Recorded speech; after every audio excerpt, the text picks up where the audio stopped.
Alright everyone, here's an advanced freshwater sump tour. I've got a 1400 litre system, which is a Cade Ultimate.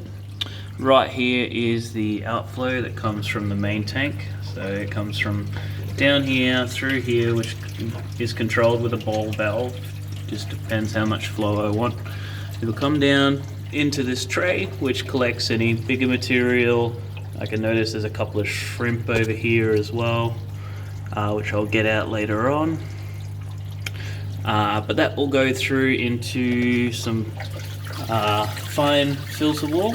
I've got two thicknesses, so there's a finer and a coarser, which once they're pretty much this color, this needs a change right now, that'll get binned and replaced. This thinner stuff will be washed, so that can be reused, but I try not to keep it in there for too long, otherwise algae will build up. It'll go through. I've kind of put more fine green Jap mat, same as the stuff over here, throughout this section, and then some more fine filter floss, and then all of this is scoria or lava rock, which I just get from Bunnings. Behind all that is some marine pure and some those rods, backy rods, so it's just disguised at the back there. There's about 50 or so backy rods in the next chamber, so it'll flow through here underneath this lip, go up through more lava rock and more marine pure, into this, I've got 3 or 4, maybe 5 litres of Purigen and Macropore. That'll go through this fine filter media. I have it kind of overflowing here as well. It'll go down here, through here, underneath this edge, and it'll come up again through some more lava rock, through here again, and that'll go down here and up through more lava rock. And I mean, this tank's pretty cool. You won't see a sump like this very often. These just come out for easy cleaning. I can just slot that back in. Water that comes through is, I guess not now, but crystal clear. That'll go down into this 9,000 litre per hour DC ripple pump that goes back up to the main tank. But in this section there's a bit more gear which I've got added. So there's a 3,000 litre per hour NIOS pump, and that will go into my DIY Surges reactor.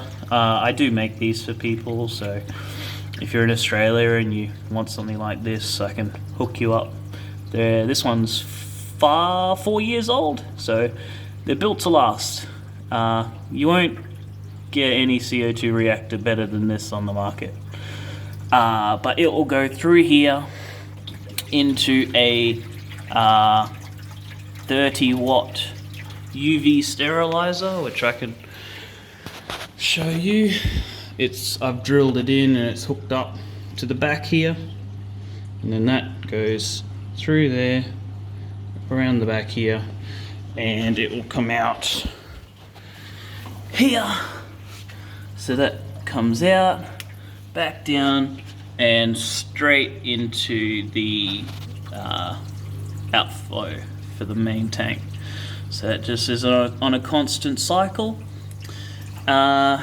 There's two 30 watt heaters here, but they're not actually plugged in throughout summer. I don't worry about heaters. I do heat the tank throughout winter, but you know, the heaters are on maybe 3 months out of the year. I've got controller for the DC pump, so I can go, you know, up and down in how much water I want, so that's pretty cool. Up and down how much water. Sitting on this styrofoam box, just so it's out of any way, is a auto doser, so that's just connected to a what is it? A brine shrimp hatchery, which I've got filled with all-in-one fertilizer. So it will go up through the auto doser here, and it pops out here. So that pumps maybe 15 mils every 2 days.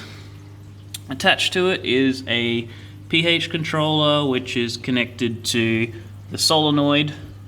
So if the pH drops a certain point, the CO2 turns off, but that never happens.